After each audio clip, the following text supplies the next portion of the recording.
Lucas, un gusto recibirte. Buenas noches, Rubén. Muchas gracias por tu invitación, como siempre.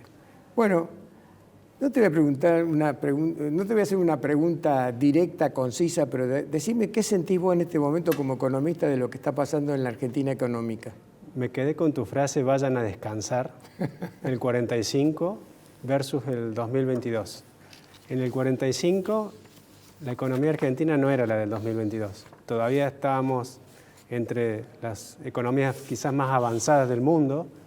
Por lejos, Argentina es el país más avanzado de la región, de América Latina. La situación social, más allá de los problemas que, por cierto, habían en aquella época, distan mucho de los que tenemos hoy. En una situación en la que tenemos niveles de pobreza que rondan el 40%, en donde tenés una economía estancada por una década, en donde en términos per cápita nuestros ingresos son inferiores que los de hace 10 años, en donde tenés una inflación que este año va a llegar a prácticamente el 100%. Entonces la gravedad de esta situación política que mencionás, creo que es aún mayor en este contexto socioeconómico tan triste por el cual estamos atravesando.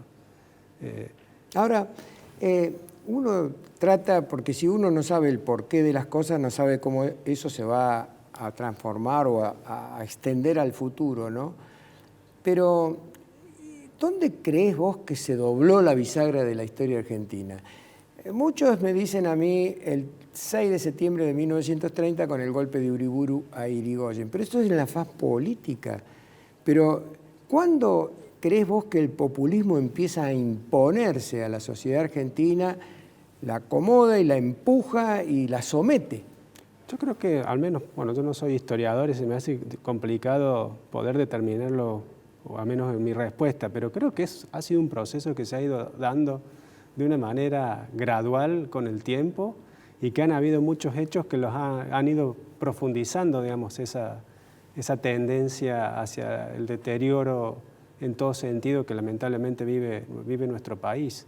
Entonces, ¿es la desidia del argentino promedio?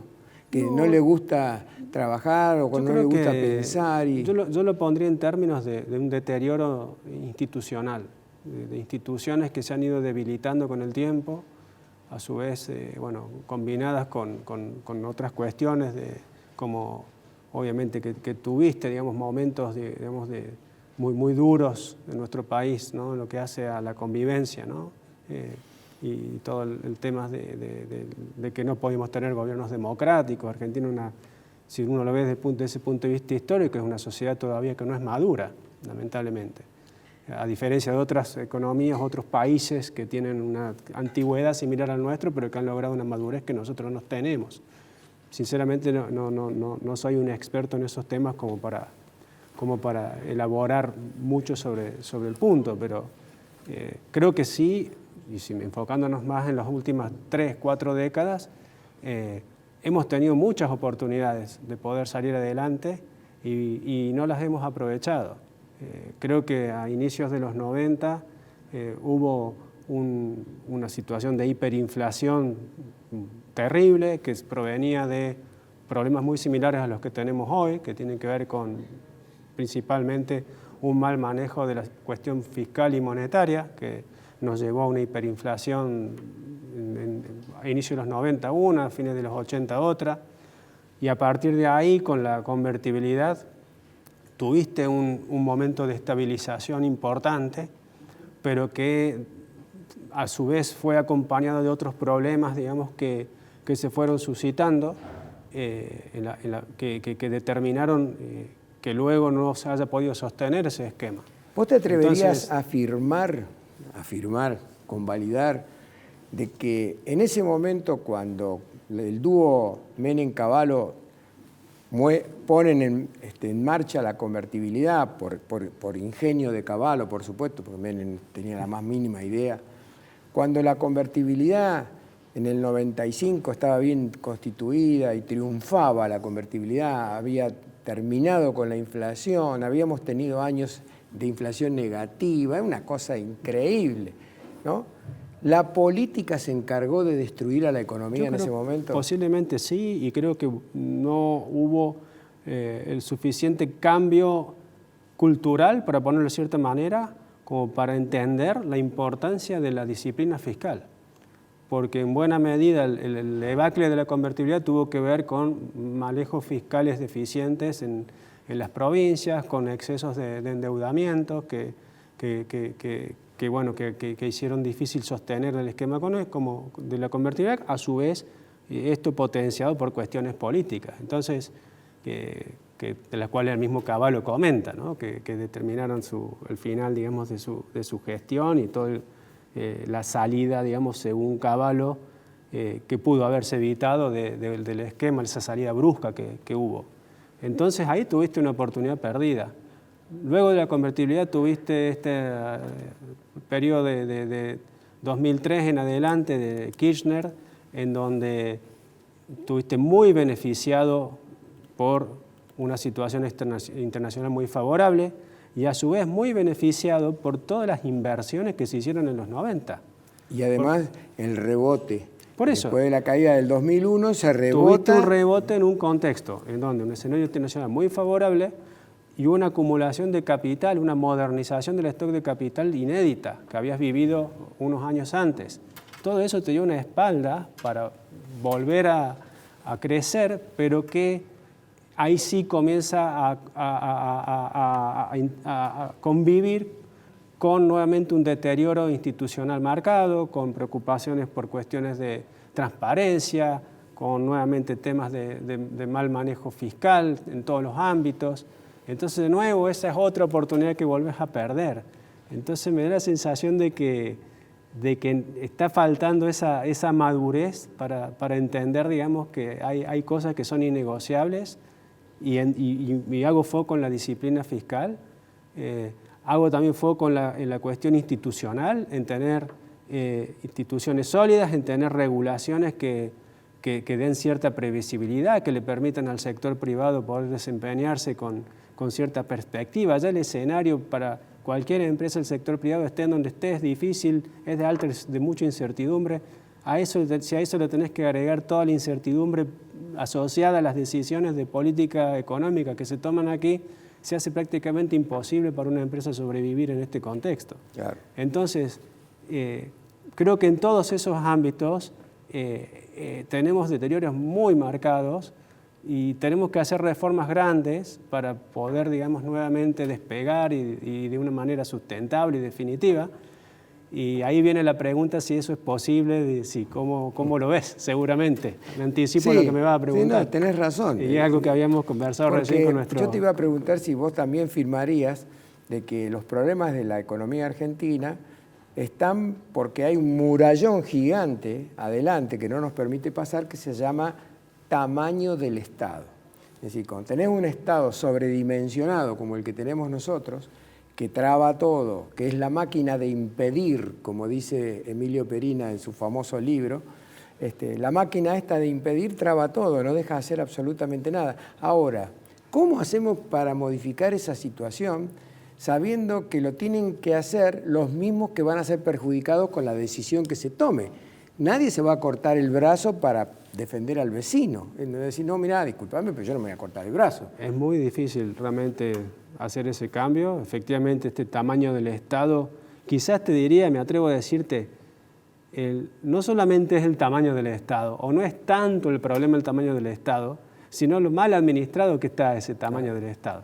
Porque podés tener, digamos, economías que tienen más presencia estatal que otras, pero que puedan estar bien administradas. Entonces, caso como el de Uruguay, por ejemplo, que es un país cercano al nuestro, que tiene un Estado fuerte, pero que tiene niveles de transparencia que no se comparan a los nuestros, que los niveles de corrupción son muy bajos, que tienen estabilidad política, que hay una convivencia política que es envidiable. Bueno, todos esos elementos aquí no están.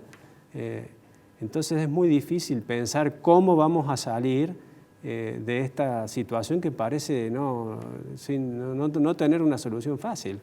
Claro, porque yo creo que en el programa anterior, el miércoles pasado, hablando de la sociedad argentina, de esa sociedad desinformada, inculta, que no tiene idea de dónde está parada, que es una gran mayoría, para mí es una gran mayoría del pueblo argentino, ha tomado, por ejemplo, la inflación causal de toda la pandemia económica que estamos sufriendo un poco, como un fenómeno meteorológico. Es decir, viste cuando vos salís de tu casa y decís, uy, mira, está lloviendo. Esta gente sale de su casa y dice, ¿viste la inflación que hay? Está cayendo inflación por todos lados. Lo toma como un fenómeno meteorológico y lógicamente nadie le va a explicar, porque no es así, que es una decisión de personas que han tomado de emitir dinero, emitiendo monedas espurias, ¿no? Que no tiene ningún valor y que es causal después de la inflación. Si no se da vuelta la educación en Argentina como para transformarla en una educación moderna, yo no estoy en contra de que le enseñen a los alumnos del secundario los versos de Sor Juana Inés de la Cruz, pero me importaría tener una materia que se llame Introducción a la Macroeconomía. De manera tal que el chico empiece a formarse en esos temas y cuando el padre en su casa dice un disparate, el chico le dice, no, mira, papá, no es así como vos crees. Mira, esto es así, así, así. Pero no hay intención, pareciera que el objetivo del populismo es Gildo Infran. Tenemos la provincia de Formosa como la más analfabeta, como la más pobre, y él es el rey, hace 27 años que es el gobernador de Formosa. Sí, yo para no ser generar un ámbito de algo de optimismo, diría que pondría como referencia la coyuntura actual. Creo que estamos en una situación en donde el gobierno ha estado aplicando esas recetas de imprimir, de gastar sin considerar sus implicancias, de aumentar la presión impositiva. Y si bien esa inflación que vos decís, sí, muchos dicen, mirá, hay inflación alta y la culpan a uno, a cosas, elementos que no tienen nada que ver con las causas reales de esa inflación, es como que los problemas le están saltando en la cara al gobierno actualmente. Y creo que, yendo un poquito más específicamente a la macroeconomía, creo que el gran problema que están teniendo por delante en este momento y que los están obligando a hacer algo en esa dirección de una vez por todas entender que tenés que vivir con los recursos que tienes, que hay cierta capacidad, digamos, de financiamiento y que no la podés superar. Creo que eso tiene mucho que ver con las reservas del Banco Central. O sea, Argentina se está quedando sin reservas para poder financiar algo elemental como las importaciones de insumos que te permiten producir. ¿Cuánto crees vos que hay de reserva en el Banco Central de libre disponibilidad, neto? De libre disponibilidad, o sea, propias, nada, o sea, nada, o sea, no tienen reservas de libre disponibilidad. Las reservas que llaman reservas netas, que consideran incluso el oro y los derechos especiales de giro como parte de esas reservas, pero que no los podés usar para cualquier cosa ni los podés disponer rápidamente, están hoy en torno a los poco más de $1.000 millones, 1.500 por decirte. Qué bárbaro. Si descontás el oro y los derechos especiales de giro ya no tenés nada, Quedás quedás en cero negativo.